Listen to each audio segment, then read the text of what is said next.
सच बता रही हूँ, बहुत जटिल हो गया है। पहले स्त्री थी, आप उसको घर में देख रहे थे, लग रहा था कि बहुत बैकवर्ड है, बहुत कुछ अन्याय उसके साथ हो रहा है, लेकिन कुछ अच्छी स्थितियां भी थी कि उसके लिए आप सारी व्यवस्था करते थे, उसकी देखभाल करते थे, उसको एक पूरी व्यवस्था घर में मिलती थी।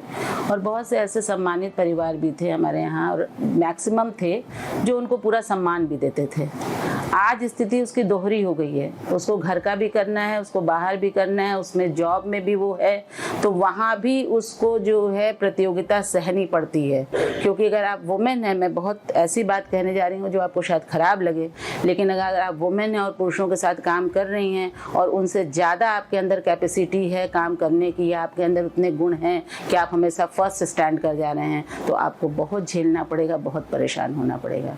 और इस परेशानी को आपको घर में भी झेलना पड़ेगा, क्योंकि एक चीज़ है मनुष्य के अंदर कि वो उत्कर्ष दूसरे का नहीं सह पाता है। आधे लोग दुनिया में इसलिए परेशान है कि पड़ोसी क्यों आराम से सो रहा है। आपकी अपनी परेशानी कोई नहीं है, आपके घर में सब सुख है, सब आराम है, लेकिन आप परेशान हैं, उसके घर में बहुत शांति है, उसके घर में बहुत उत्कर्ष हो रहा है। तो ये वुमेन जो है अब एकदम डायलेमा में जी रही है और एकदम जटिल परिस्थितियों में है। न परिवार छूटता है, जॉब भी नहीं छोड़ा जा सकता है, क्योंकि कभी भी आपके सामने खराब परिस्थिति आ सकती है। जो मैरिड वुमेन है उनकी ये स्थिति है, जो सिंगल वुमेन है उनके लिए इतनी परेशानियां हैं कि उनको हर कुछ अकेले मैनेज करना है। उनका कोई हेल्पिंग हैंड अगर बनता है तो वो आपके लिए कितना पॉजिटिव होगा, कितना निगेटिव होगा, कितना खतरनाक होगा, इसको भी आप नहीं समझ सकते हैं। तो पूरी तरह से इस विमर्श को किसी एक परिभाषा में नहीं बांधा जा सकता है, क्योंकि पुरुष के सहयोग के बिना भी स्त्री नहीं चल सकती और स्त्री के सहयोग के बिना भी पुरुष नहीं चल सकता है।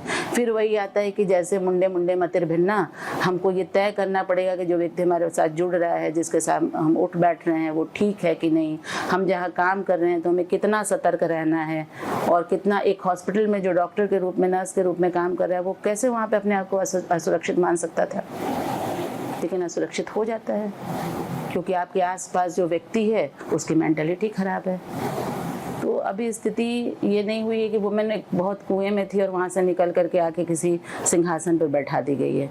अभी वो और जटिल परिस्थितियों में फंस गई है, जहाँ पर उसका सर्वाइवल बहुत मुश्किल हो गया है और फिजिकल मेंटल पीस उसकी धीरे धीरे बहुत ख़त्म हो रही है।